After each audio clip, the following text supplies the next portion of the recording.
Ayuha nasu ibadallah,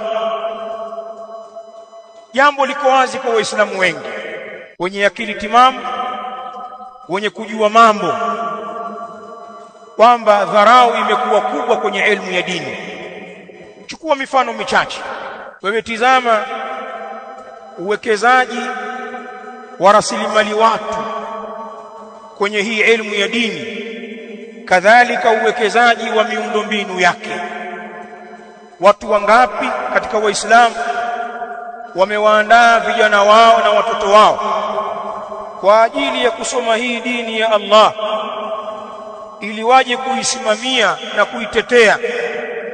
Watu wangapi katika waislamu wanashiriki katika ujenzi wa miundombinu ya kuwezesha elimu ya dini isomwe kwa urahisi na kwa ufanisi, kama kujenga vituo vya elimu, madaris, kujenga misikiti mikubwa na kuiwekea miundombinu ya kuwalea watu kwenye elimu katika misikiti hiyo. Watu wangapi wanashiriki kwenye khairi hizi? Kila mmoja ni shahidi wa nafsi yake. Hili jambo ni msiba mkubwa kwetu.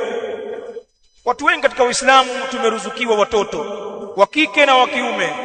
Kila mmoja ajiulize, ana mtoto gani wa kwake? Usiniambie watoto wa kuwaokota mtaani waliokosa walezi. Kaangalia msikitini pale, kuna kijana na shangaa hana mwelekeo, na pengine alifeli skuli huko, hana akili. Nakwambia mtoto wako au mdogo wako au ndugu yako wa damu ambaye una uchungu naye, mwenye akili safi, maarifa anayo, wangapi wana watu kama hawa kwenye familia zao waliowaandaa kusoma dini? Sisemi uwasomeshe watoto wote waje kuwa wasimamizi na mashekhi wa dini. Kama utaliweza hilo ni kheri. Nazungumzia hata mmoja ambaye umemwandaa kwa ajili hiyo. Nyinyi ni mashahidi wa nafsi zenu. Lau mnamuogopa Allah na mkaacha uongo wa kuziongopea nafsi zenu, hamjawaandaa watoto hao.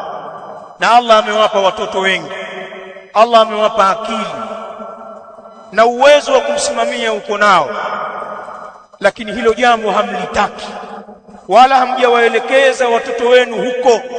Na kama mnawapeleka katika mafunzo ya kidini, ni ile geresha ya utoto tu, wakajue alifu be, wakifika darasa la 4, darasa la 7, form 1, form 2, hatuwaoni tena.